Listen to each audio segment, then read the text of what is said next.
Senate Committee Chairman on the Army, Senator Alain Dume, gives uncomfortable revelations of the security situation in the northeast region of the country. He says over 800 soldiers have been killed in 7 years, alleges lack of capacity to fight the insurgency war. And the INEC chairman says Bayelsa State is not the best place to conduct elections.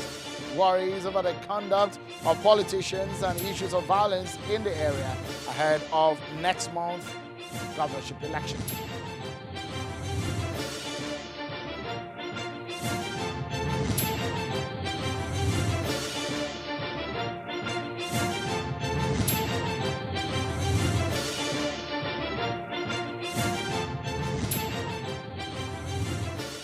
Hello everyone and welcome to the program. This is Politics Today live on Channels Television.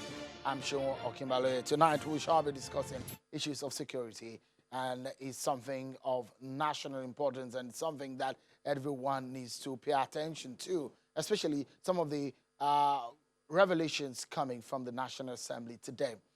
But let's first tell you about the governorship election which we hold in Bayelsa State and Kogi State. So earlier today, the chairman of the Independent National Electoral Commission, Professor Mahmoud Yakubu, says Bayelsa State is not an easy state to conduct an election, as the state has several challenges ranging from its peculiar terrain and the attitude of the political class, which he says is a serious cause of concern for the commission.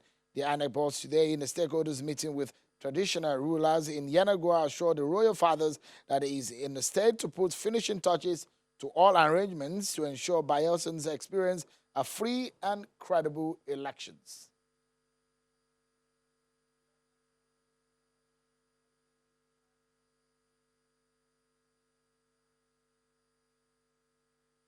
Well then, let's check out some of the political stories we're following for you on our political roundup.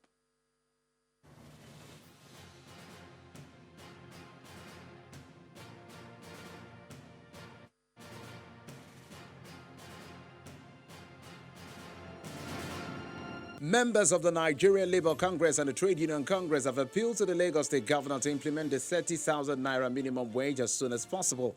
The NLC chairperson Agnes Sessi made this known when the union visited the governor Babajide Sanwo-Olu at the State House, Alausa in Ikeja, demanding other benefits for the workers, including better insurance premium for workers, prompt payment of retirees' allowances, among others. Governor Sanwo-Olu assures the union of paying beyond the approved 30,000 naira minimum wage. However little it is, we will certainly pay more than the 30,000. Governor Nasser El-Rufai of Kaduna State has presented a budget proposal of 257.9 billion naira for the 2020 fiscal year. The State Deputy Governor Hadiza Balarabe submitted a appropriation bill on behalf of the Governor Nasser El-Rufai to members of the State House of Assembly on Tuesday in Kaduna, the state capital. The document, tagged Budget of Progressive Renewal, constitutes 190.04 billion naira capital expenditure and 68.87 billion naira recurrent spending. So the total expenditure for 2020 will amount to 257 billion 908 million 819,733.66.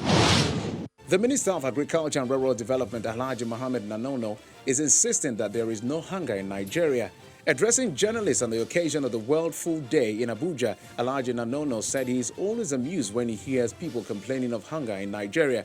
He said the policy of the government is to produce and feed ourselves and in the process empower people.